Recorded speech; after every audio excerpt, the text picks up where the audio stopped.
Mga kasmail, nata diri sa may Purok Stella Maris, Barangay Tamblas sa Silas Jinsan. Aning gipagayong hot pursuit operation nga sumala pa nga nanguha og binuhing kanding, no?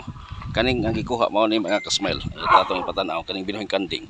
Gipalit kini og 2,000 unya nay nagkatawag sa kapulisan sa Tumbler nga kabahin matud pa sa gikuha aning usa ka pangalang alias Makmak, taga Purok Ngilay, Barangay Tumbler nga gipalit matud pa, no, sa usa ka kining residente dire sa Purok Stella Maris og kani na daw matud pang na kumpiska o nasakmit point 55.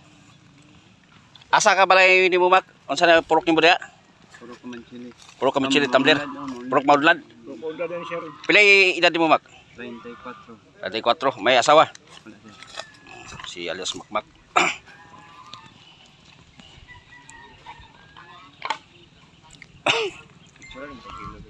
Ini ang narikabel. Nakuha niya to. Gani ha. 0.55. Kisa may tagiadang kanding. Kuha nimo. Kailan na sir? Wala ka kila. Anong kuha mo puna nimo? Gado kay sir kay tago naman sir. Anong pigado mo? Wala di kay trabaho. Ako trabaho sir. Pila po baligya nimo ana? 1.5 lang balikan na sir. 1.5. 0.55 bay.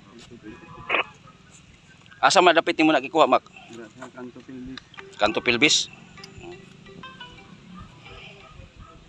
Ani ang narikabel. Anak kuha matud pa.